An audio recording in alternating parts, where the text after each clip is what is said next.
Okay, friends, so we would be starting with a new series where we would be talking about one question in one video, and I would be trying to give my perspective. So let's start with Oracle Database Interview Question Series.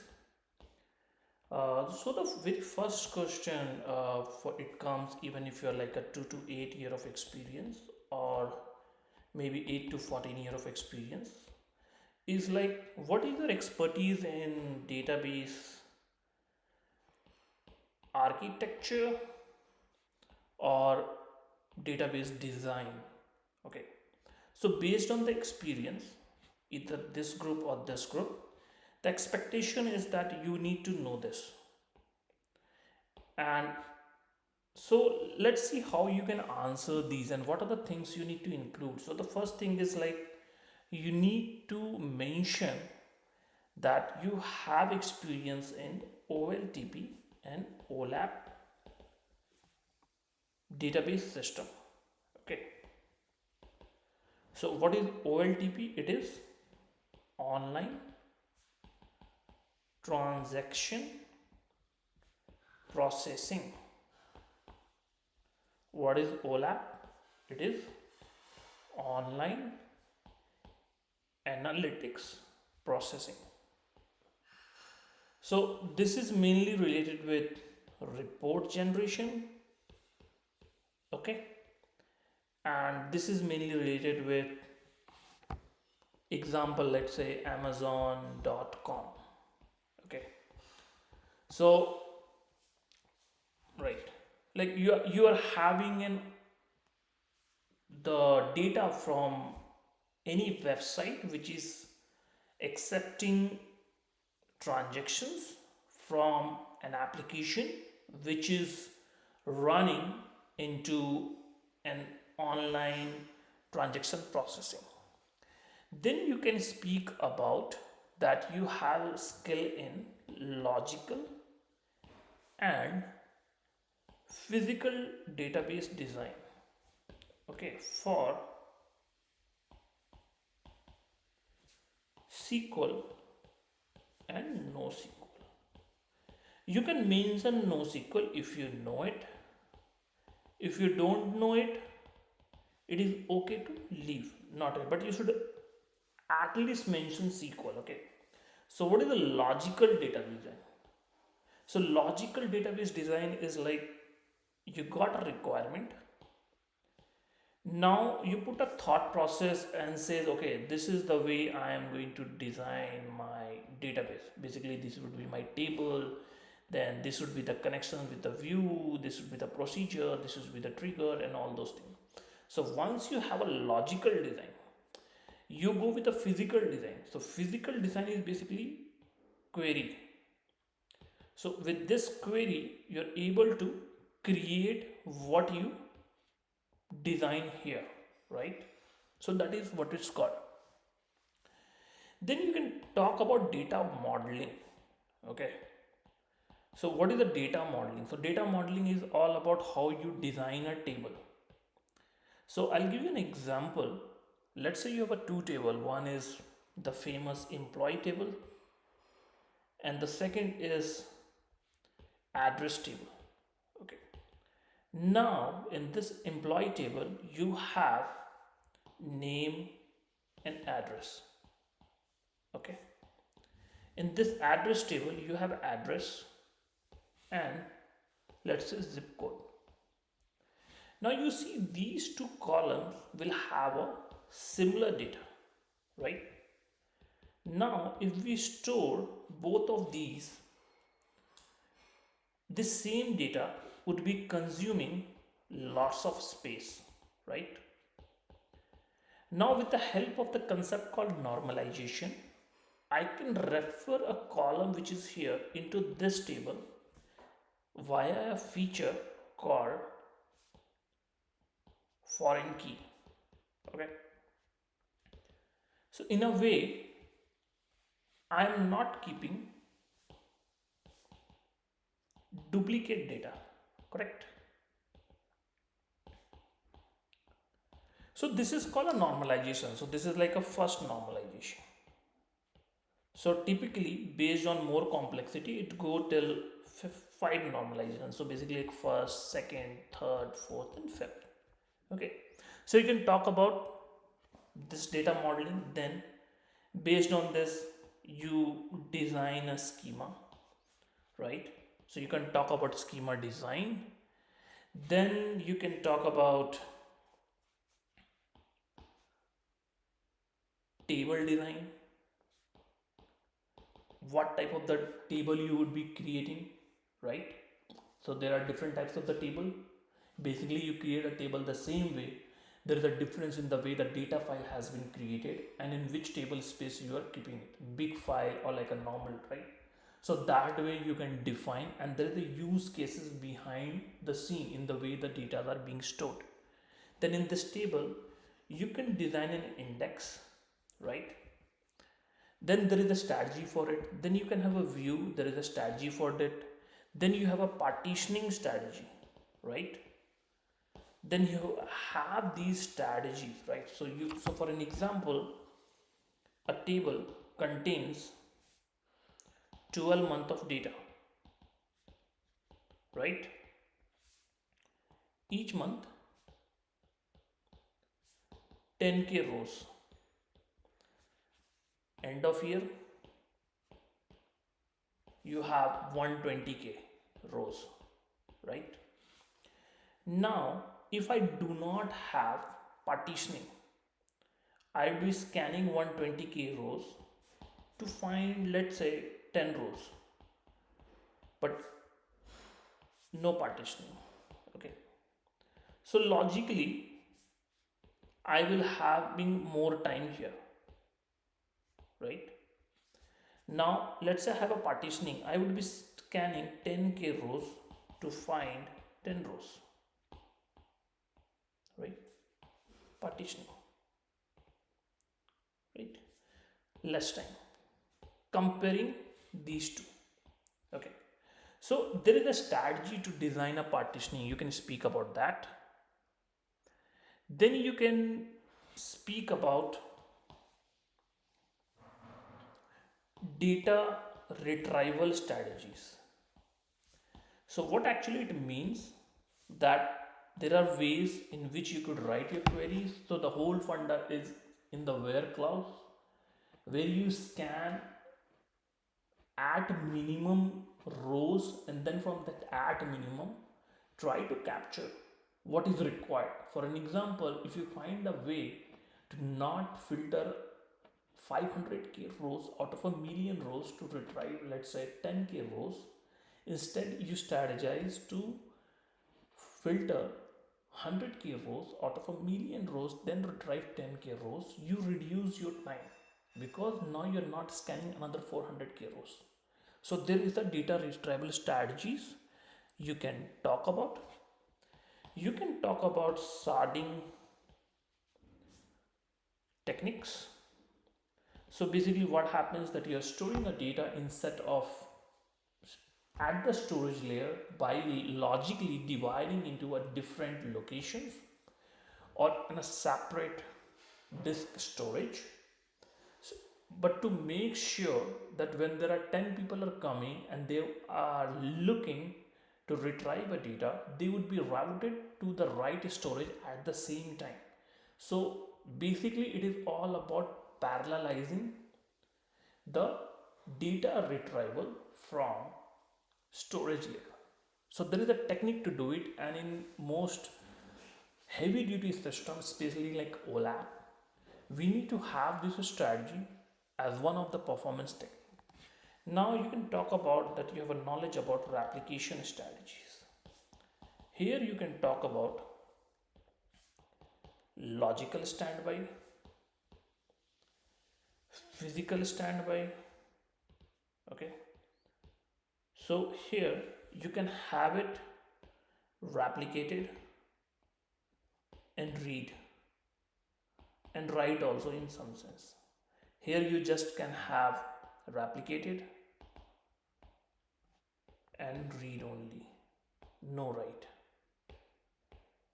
Okay, you can, if you have a knowledge, you can talk about golden gate, If not, that's fine. You can talk about data guard.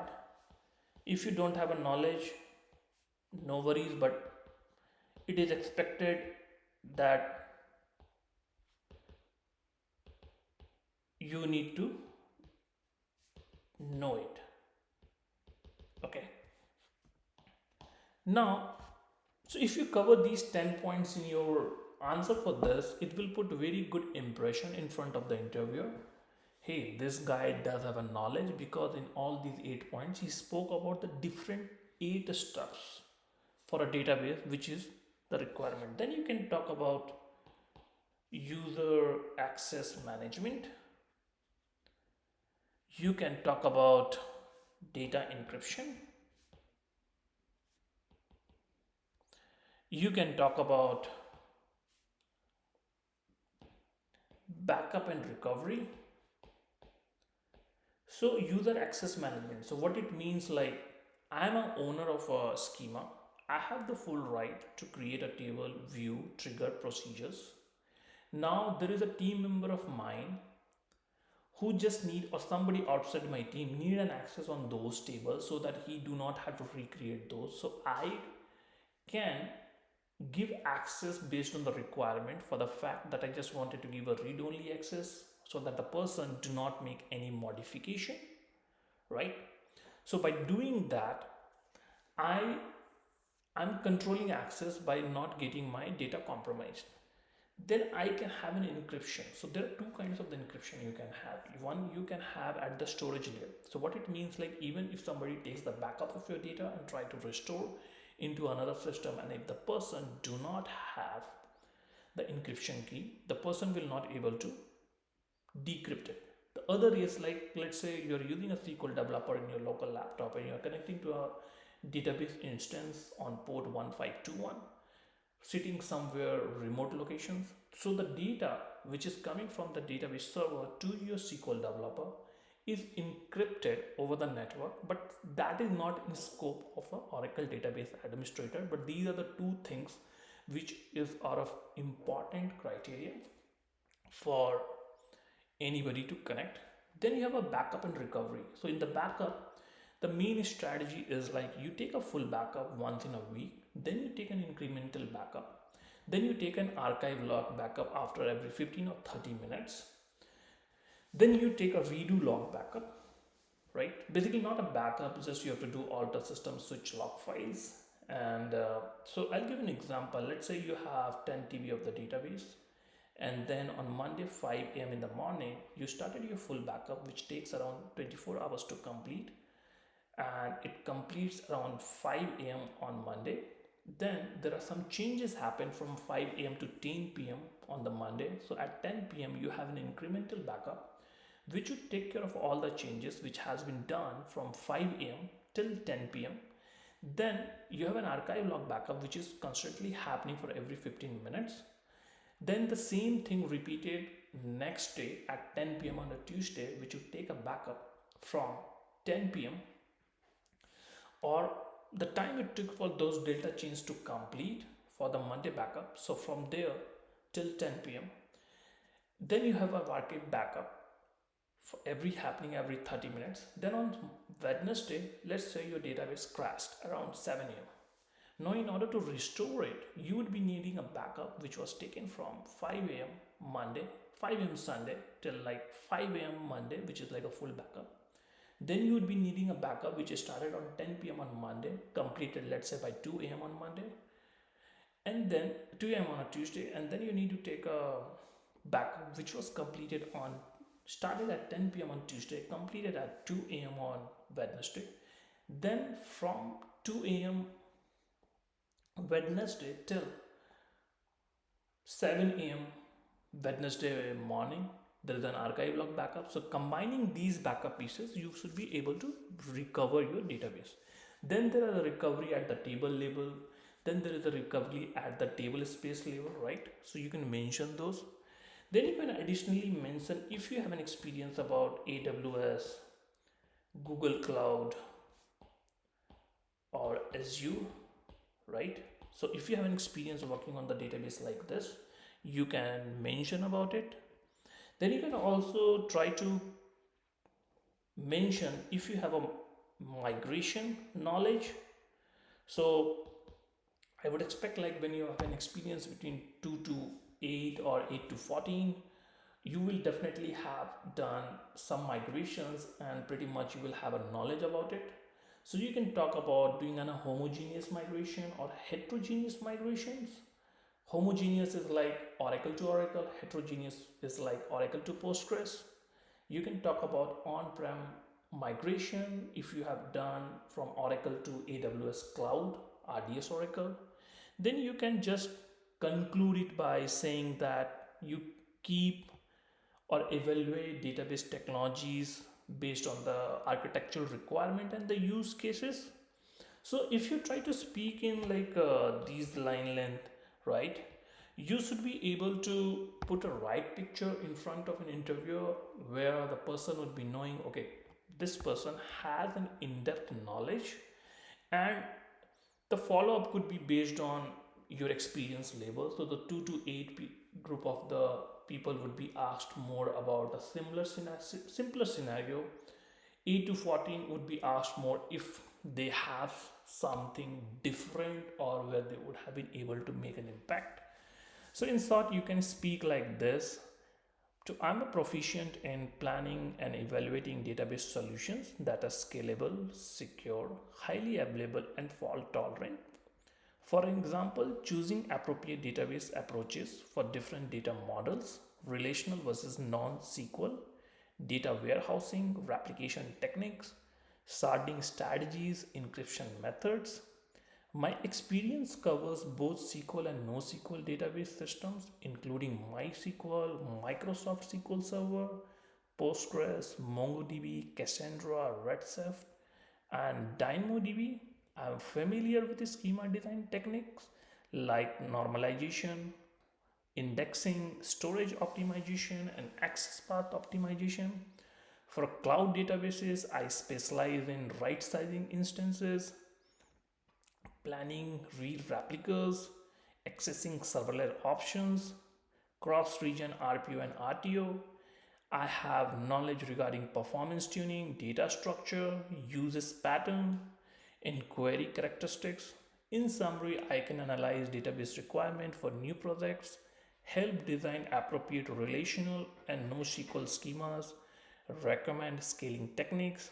So, like that way, if you speak, it puts right perspective of you as a person and also create a confidence in the mind of the interviewer that yes, this person would be a ready to go guy who can take a responsibility if I select it. So I'm thinking like we are a small community of 267 people. So I'm thinking of mentoring, right? So this is my email ID.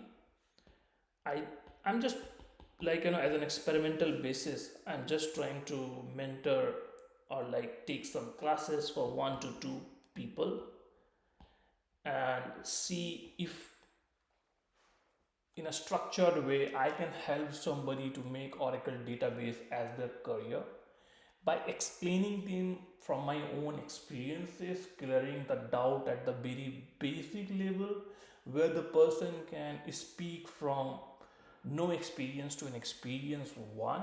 So if you like it, you can send your detail to me on my email ID, which I just mentioned here, and we can discuss on that further how we can take it. So that's all for this video.